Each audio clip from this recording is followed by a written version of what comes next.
Hello दोस्तों, आज हम लोग साइंस का चैप्टर नंबर 5 क्लास 8 का साइंस का विज्ञान पढ़ने जा रहे हैं। चैप्टर नंबर 5 चैप्टर नंबर 5 जो है पौधों और जंतुओं का संरक्षण। ठीक है, इस चैप्टर को हम लोग पढ़ने जा रहे हैं। सबसे फर्स्ट पॉइंट जो है वो है आपका वन वन उन्मूलन एवं इसके कारण। जो वन उन्मूलन है और इसके कारण क्या है। वन उन्मूलन का अर्थ होता है वनों को समाप्त करने पर प्राप्त भूमि का अन्य कार्यों में उपयोग करना। ठीक है, तो वन उन्मूलन का अर्थ क्या होता है कि वनों को समाप्त करने पर प्राप्त भूमि का अन्य कार्यों में उपयोग करना। सेकेंड पॉइंट है कि जीवों के अस्तित्व के लिए वन उन्मूलन एक बहुत खतरा बन गया है। जीवों के अस्तित्व के लिए जो वन उन्मूलन है यानी वनों को समाप्त करना जो होता है वो क्या हो गया है, एक बहुत ही खतरा बन गया है। और वन में वृक्षों की कटाई निम्न उद्देश्यों से की जाती है। क्या क्या उद्देश्य होता है, तो कृषि के लिए भूमि प्राप्त करना, ठीक है, घरों और कारखानों का निर्माण करना, फर्नीचर बनाने अथवा लकड़ी का ईंधन के रूप में उपयोग करना। तो किसके किसके लिए यूज़ होता है ये चीज़ ध्यान रखिए। जब हम वृक्षों की कटाई करते हैं तो या तो कृषि के लिए भूमि हमको चाहिए, इसलिए वहाँ पे जितने पेड़ पौधे होंगे काट के कृषि करेंगे, खेती करेंगे, या घर और कारखाना बनाने के लिए, या फर्नीचर बनाने अथवा लकड़ी को ईंधन के रूप में उपयोग करने के लिए हम लोग इसका यूज़ करते हैं। ठीक है, दावा नल एवं भीषण सूखा भी वन उन्मूलन के कुछ प्राकृतिक कारक हैं। तो ध्यान रखिएगा, जो दावा नल है और जो भीषण सूखा है, अगर मान लीजिए सडनली बहुत ज़्यादा सूखा आ गया फिर भी आपका वन समाप्त होता है। ठीक है, तो ये जो है दावा नल और भीषण सूखा जो है ये जो है वन उन्मूलन का प्राकृतिक कारक है। ठीक है, ये क्या है, प्राकृतिक कारक है। ये मनुष्य के द्वारा नहीं हो रहा है, ये ऑटोमेटिक हो रहा है, ये प्रकृति के द्वारा हो रहा है। ठीक है, वन उन्मूलन का परिणाम क्या हो रहा है। ठीक है, तो वन उन्मूलन का जो परिणाम हो रहा है वो क्या हो रहा है, तो वन उन्मूलन से पृथ्वी पर ताप एवं प्रदूषण के स्तर में वृद्धि होती है। ठीक है, तो जैसे हम वन की कटाई करेंगे, पेड़ पौधों की कटाई करेंगे तो सिंपल तरीका है, क्या होगा, पृथ्वी पर ताप एवं प्रदूषण के स्तर में वृद्धि होती है। इससे वायुमंडल में CO2 यानी कार्बन डाइऑक्साइड गैस का स्तर बढ़ता है और भौम जल स्तर का भी निम्नीकरण होता है। जो भूमि का जल स्तर है वो धीरे धीरे क्या होता है, कम होते चला जाता है। और वन उन्मूलन से प्राकृतिक संतुलन भी प्रभावित होता है। और इसी प्रकार अनवरत कटाई चलती रही तो वर्षों एवं इसी प्रकार अनवरत अगर कटाई चलती रही तो वर्षा एवं भूमि की उर्वरता में कमी आ जाएगी और इसके अतिरिक्त बाढ़ तथा सूखे जैसे प्राकृतिक आपदाओं की संभावनाएं क्या हो जाएगी, बढ़ जाती है। प्रकाश संश्लेषण की क्रिया में पौधे को भोजन बनाने के लिए CO2 की आवश्यकता होती है और कम वृक्षों का अर्थ है कार्बन डाइऑक्साइड के उपयोग में कमी आना, जिससे वायुमंडल में इसकी मात्रा बढ़ जाती है क्योंकि CO2 पृथ्वी द्वारा उत्सर्जित ऊष्मीय विकिरणों का प्रग्रहण कर लेती है। क्या कर लेती है, प्रग्रहण कर लेती है। तो पृथ्वी द्वारा जो उत्सर्जित ऊष्मीय विकिरण है उसका क्या करती है, प्रग्रहण कर लेती है। अतः इसकी मात्रा में वृद्धि के परिणाम स्वरूप क्या हो जाता है, विश्व उष्णन हो जाता है, विश्व उष्णन होता है। ध्यान रखिएगा, जैसे जैसे कार्बन डाइऑक्साइड गैस वातावरण में बढ़ेगा, पृथ्वी पे बढ़ेगा तो क्या होगा, विश्व उष्णन होगा यानी ग्लोबल वार्मिंग होगा। पृथ्वी के ताप में वृद्धि के कारण जल चक्र का संतुलन जो है बिगड़ता है और वर्षा दर में भी कमी आती है, जिसके कारण सूखा पड़ जाता है। जिसके कारण क्या हो जाता है, सूखा पड़ जाता है। मृदा यानी मिट्टी के गुणों में परिवर्तन आने का मुख्य कारण वन उन्मूलन है। तो जो मिट्टी के जो गुणों में परिवर्तन आ रहा है इसका मुख्य कारण क्या है, वन उन्मूलन है यानी वन को समाप्त करना है। मिट्टी की ऊपरी परत हटाने से नीचे की कठोर चट्टानें दिखाई देने लगती हैं। इससे मिट्टी में ह्यूमस की कमी होती है तथा उसकी उर्वरता भी अपेक्षापूर्वक कम होती है और धीरे धीरे उर्वर भूमि जो होती है वो मरुस्थल में परिवर्तित हो जाती है और इसे ही मरुस्थलीकरण कहते हैं। तो जो मिट्टी की ऊपरी परत होती है उसको हटाने से नीचे की जो कठोर चट्टानें होती है वो दिखाई देने लगती हैं और इससे मृदा में ह्यूमस की क्या हो जाती है, कमी हो जाती है तथा उसकी उर्वरता भी अपेक्षाकृत क्या हो जाती है, कम होती है और धीरे धीरे उर्वर भूमि किसमें चेंज हो जाता है, मरुस्थल में।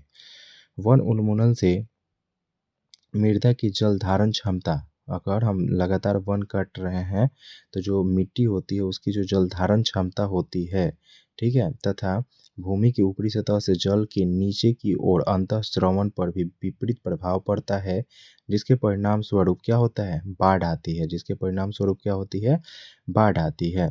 तो मिट्टी के अन्य गुण जैसे पोषक तत्व, दूसरा गुण है गठन इत्यादि भी वन उन्मूलन के कारण ही प्रभावित हो जाता है। ठीक है, तो ध्यान रखिएगा वन काटने से बहुत ज़्यादा प्रभाव होता है। ठीक है।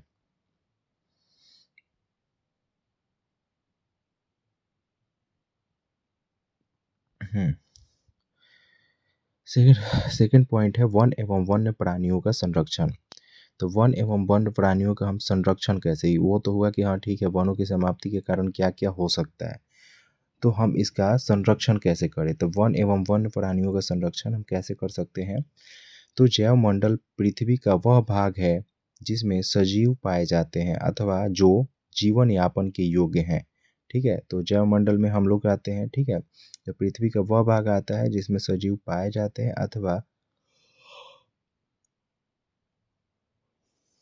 अथवा जो जीवन यापन के योग्य हैं। ठीक है, तो जैव विविधता का, ये तो हो गया जैव मंडल का बात। और जैव विविधता का अर्थ है कि पृथ्वी पर पाए जाने वाले विभिन्न जीवों की प्रजातियां, उनके पारस्परिक संबंध एवं पर्यावरण से उनका संबंध, ये क्या कहलाते हैं, जैव विविधता कहलाते हैं। तो जैव विविधता का अर्थ क्या होता है कि पृथ्वी पर पाए जाने वाले विभिन्न जीवों की प्रजातियां, उनके पारस्परिक संबंध, मतलब उनके बीच में जो संबंध होगा पारस्परिक संबंध, एवं पर्यावरण से उनका संबंध। वन्य जंतु अभयारण्य, राष्ट्रीय उद्यान, ठीक है, जैव मंडल संरक्षित क्षेत्र इत्यादि पौधों और जंतुओं के लिए संरक्षित एवं सुरक्षित क्षेत्र हैं। वनस्पति जात और प्राणी जात और उनके आवासों के संरक्षण हेतु संरक्षित क्षेत्र चिन्हित किए गए हैं और उन्हें वन्य जीव अभयारण्य या राष्ट्रीय उद्यान और जैव मंडल आरक्षित क्षेत्र कहते हैं। ठीक है, वृक्षारोपण, कृषि, चारागाह और वृक्षों की कटाई, शिकार शिकार, खाल प्राप्त करने हेतु शिकार इन क्षेत्रों में निषिद्ध है। तो ध्यान रखिएगा कि वृक्षारोपण, कृषि, चारागाह और वृक्षों की कटाई, ठीक है, शिकार या खाल प्राप्त करने हेतु शिकार इन क्षेत्रों में क्या है, निषिद्ध है, मतलब रोक है। तो ध्यान रखिएगा वन्य जीव अभयारण्य, राष्ट्रीय उद्यान और जैव मंडल आरक्षित क्षेत्र में आप ये नहीं कर सकते हैं। ठीक है, तो अब सबसे पहले पढ़ेंगे हम वन्य जीव अभयारण्य के बारे में। ठीक है, वह क्षेत्र जहाँ जंतु एवं उनके आवास किसी भी प्रकार के विक्षोभ से सुरक्षित रहते हैं। ठीक है, तो वह क्षेत्र जहाँ जंतु एवं उनके आवास किसी भी प्रकार के विक्षोभ से सुरक्षित रहते हैं उन्हें वन्य जीव अभयारण्य कहते हैं। राष्ट्रीय उद्यान, वन्य जंतुओं के लिए आरक्षित क्षेत्र जहाँ वह स्वतंत्र रूप से आवास एवं प्राकृतिक संसाधनों का उपयोग कर सकते हैं उन्हें राष्ट्रीय उद्यान, नेशनल पार्क कहते हैं। ठीक है,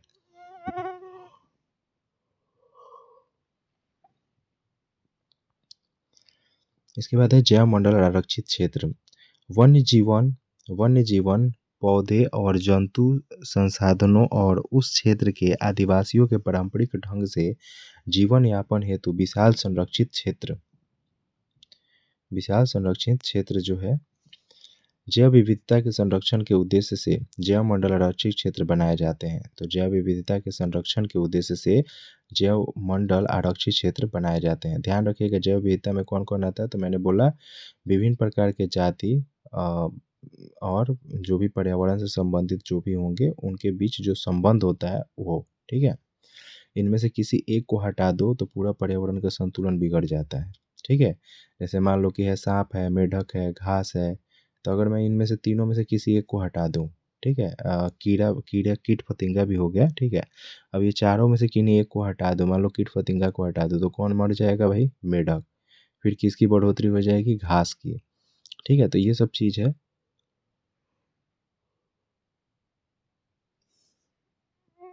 किसी एक के हटने से पूरा का पूरा पर्यावरण का संतुलन बिगड़ जाएगा।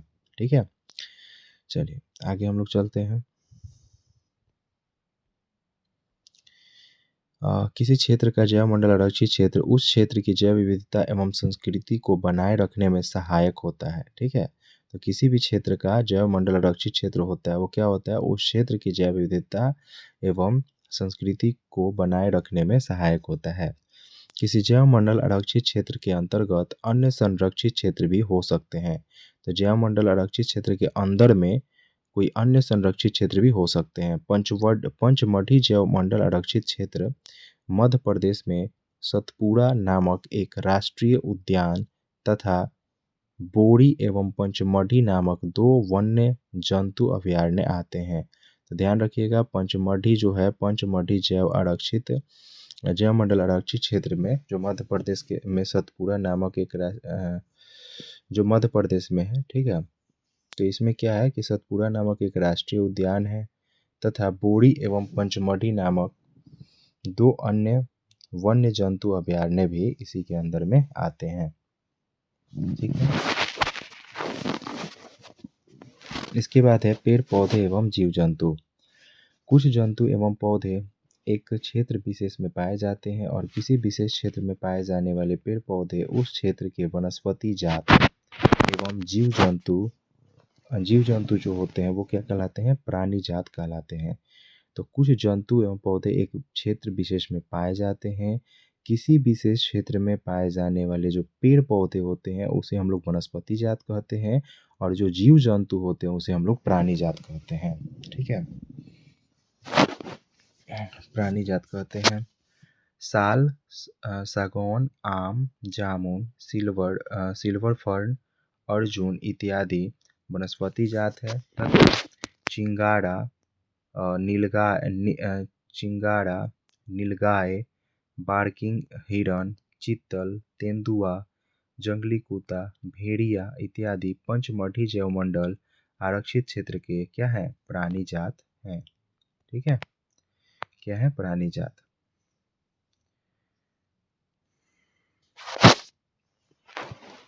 पंचमढ़ी जैवमंडल आरक्षित क्षेत्र में स्थित साल और जंगली आम प्रसिद्ध है। तो पंचमढ़ी जैवमंडल आरक्षित क्षेत्र है उसमें क्या स्थित है, क्या प्रसिद्ध है, साल का पेड़ और जंगली आम जो है वो प्रसिद्ध है। और इसी क्षेत्र में बिशन, भारतीय विशाल गिलहरी तथा उड़ने वाली गिलहरी प्रसिद्ध है। तो इसी क्षेत्र में विशन, भारतीय विशाल गिलहरी और उड़ने वाली गिलहरी प्रसिद्ध है। पौधों एवं जंतुओं की वह स्पीसीज जो किसी विशेष क्षेत्र में विशिष्ट रूप से पाई जाती है उसे विशेष क्षेत्रीय स्पीसीज कहा जाता है। ठीक है, ये किसी अन्य क्षेत्र में प्राकृतिक रूप से नहीं पाई जाती। किसी विशेष प्रकार के पौधे या जंतु किसी विशेष क्षेत्र, राज्य अथवा देश की विशेष क्षेत्र में हो सकते हैं। अब हम आते हैं वन्य प्राणी अभयारण्य। जो वन्य प्राणी अभयारण्य होते हैं वो क्या होते हैं, तो आरक्षित वनों की तरह ही कुछ ऐसे क्षेत्र जहां वन्य प्राणी सुरक्षित एवं संरक्षित रहते हैं उन्हें वन्य प्राणी अभयारण्य कहते हैं। ठीक है, अभयारण्य वह स्थान जहां प्राणियों अथवा जंतुओं को मारना या शिकार करना अथवा पकड़ना पूर्णतः क्या होता है, निषिद्ध एवं दंडनीय अपराध होता है। और चिड़ियाघर प्राणी उद्यान भी वह क्षेत्र है जहां हम प्राणियों एवं जंतुओं का क्या करते हैं, संरक्षण करते हैं। अब हम पढ़ेंगे राष्ट्रीय उद्यान।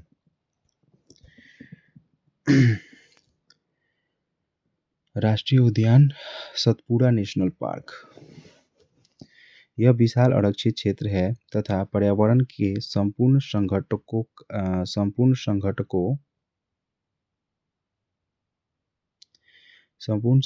का संरक्षण करने में पर्याप्त है और इन्हें राष्ट्रीय उद्यान कहते हैं।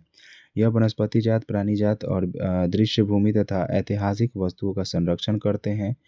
कौन, राष्ट्रीय उद्यान सतपुड़ा राष्ट्रीय उद्यान भारत का प्रथम आरक्षित वन है। ठीक है, तो जो सतपुड़ा राष्ट्रीय उद्यान है यानी नेशनल पार्क है वो भारत का प्रथम आरक्षित वन है। सर्वोत्तम किस्म के टीक सर्वोत्तम किस्म की टिकी यानी सगौन इस वन में मिलती है। ठीक है, हमारी सरकार ने बाघों के संरक्षण हेतु प्रोजेक्ट टाइगर अथवा बाघ परियार चलाया है। ठीक है, वे जंतु जिनकी संख्या एक निर्धारित स्तर से कम होती जा रही है वे विलुप्त हो सकते हैं, संकटपन जंतु कहलाते हैं। क्या कहलाते हैं? संकटपन जंतु। ठीक है, तो या तो जो विलुप्त हो सकते हैं या विलुप्त होने के कगार पे हैं उन्हें संकटपन जंतु कहते हैं। और पौधे और जंतुओं के संरक्षण के उद्देश्य से सभी राष्ट्रीय उद्यानों में कड़े नियम लागू किए जाते हैं। मानवीय गतिविधि जैसे चरना, अवैध शिकार, जानवरों को पकड़ना, मारना, जलावन, पौधे की लकड़ी या औषधीय पौधे एकत्र करना स्वीकार्य नहीं है। बड़े जंतुओं की अपेक्षा छोटे प्राणियों के विलुप्त होने की संभावना कहीं अधिक है।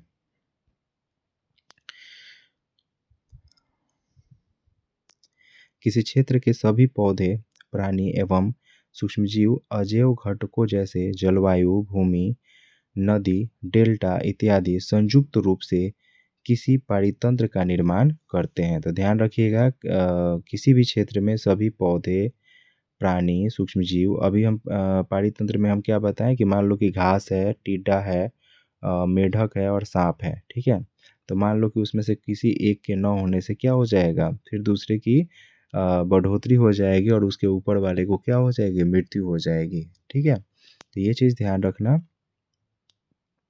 कि किसी भी क्षेत्र में सभी पौधे, प्राणी, सूक्ष्मजीव अजैव घटक जैसे जलवायु, भूमि, नदी, डेल्टा इत्यादि संयुक्त रूप से क्या होते हैं, किसी पारितंत्र का निर्माण करते हैं।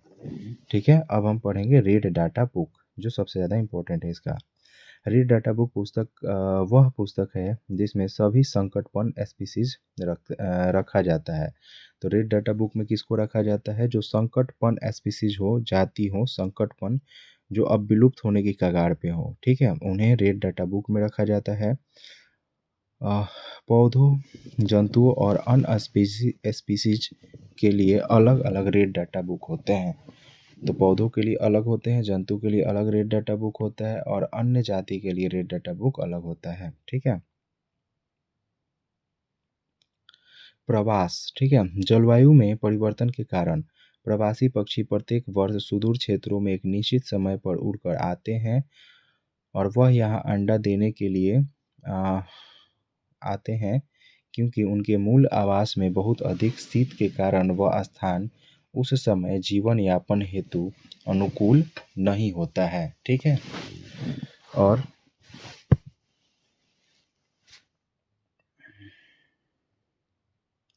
ऐसे पक्षी जो उड़कर सुदूर क्षेत्रों तक लंबी यात्रा करते हैं उसे क्या कहते हैं? प्रवासी पक्षी कहलाते हैं। क्या कहलाते हैं? वो प्रवासी पक्षी कहलाते हैं।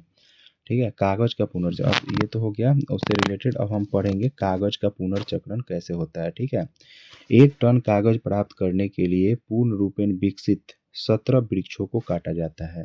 तो ध्यान रखिएगा, 1 टन अगर हमको कागज प्राप्त करना है तो पूर्ण रूप से जो विकसित हो, ये नहीं कि एकदम तुरंत अभी पेड़ हुआ, वैसा नहीं, जो पूर्ण रूप से विकसित हो वैसा 17 वृक्षों को काटा जाता है। कागज का 5 से 7 बार पुनः चक्रण किया जा सकता है। मतलब एक बार कागज बना, फिर से उस पे कुछ लिखाया और फिर से गया वो, तो फिर से उसका कागज बनाया जा सकता है। तो ऐसे करके 5 से 7 बार पुनः चक्रण किया जा सकता है। ठीक है, आपका जो लास्ट पॉइंट है वो है पुनर्वनरोपण। पुनर्वनरोपण, तो पुनर्वनरोपण नष्ट किए गए वनों को पुनर्स्थापित करने के लिए रोपण किया जाता है और हमें वृक्ष, ऊर्जा और पानी की बचत करने के लिए कागज की बचत, उसका पुनः उपयोग और पुनः चक्रण करना चाहिए। वन संरक्षण अधिनियम 1980 भारत की संसद का एक अधिनियम है। ठीक है, तो ध्यान रखिएगा कि वन संरक्षण अधिनियम कब पारित हुआ था? 1980 में पारित हुआ था और भारत की संसद का एक अधिनियम है। और इस अधिनियम में 1988 में संशोधित किया गया था। 1980 में बना था वन संरक्षण अधिनियम, 1988 में संशोधन किया गया था। विश्व बाघ दिवस 29 जुलाई को मनाया जाता है। ध्यान रखिएगा, विश्व बाघ दिवस कब मनाया जाता है? 29 जुलाई को मनाते हैं। और प्रोजेक्ट टाइगर 1 अप्रैल 1973 में बना है। तो क्वेश्चन पूछे कि प्रोजेक्ट टाइगर कब बना है, तो 1 अप्रैल 1973 में बना है। टोटल 18 बायोस्फीयर रिजर्व हैं, यानी जैव मंडल आरक्षित क्षेत्र हैं अभी फिलहाल में, ठीक है।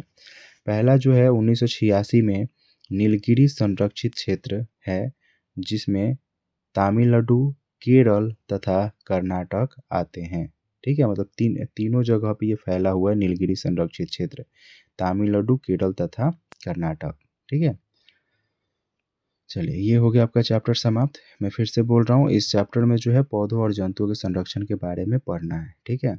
जिसमें पहला पॉइंट वन उन्मूलन पढ़ना है, उसका परिणाम क्या होगा अगर वन कटती है तो उसका परिणाम क्या होगा। फिर हमको ये पढ़ना है कि उसका संरक्षण कैसे करेंगे और संरक्षण के लिए क्या क्या चाहिए। तो संरक्षण के लिए जैव मंडल आरक्षित क्षेत्र, राष्ट्रीय उद्यान, वन्य जीव अभयारण्य, ठीक है, राष्ट्रीय पार्क, ठीक है, वन्य प्राणी अभयारण्य, तो इसके बारे में हम लोग डीपली पढ़ेंगे। फिर रेड डाटा बुक पढ़ेंगे, प्रवासी पढ़ेंगे कि प्रवासी पक्षी क्या कहलाती है, फिर कागज़ का पुनः चक्रण पढ़ेंगे, फिर वन रोपण पढ़ेंगे, ठीक है। इसमें विश्व बाघ दिवस 29 जुलाई को, प्रोजेक्ट टाइगर जो है 1 अप्रैल 1973 में बना, ठीक है। पहला 1986 में जैव मंडल आरक्षित क्षेत्र था कौन सा, नीलगिरी संरक्षित क्षेत्र, जो तमिलनाडु, केरल और कर्नाटक में है, ठीक है।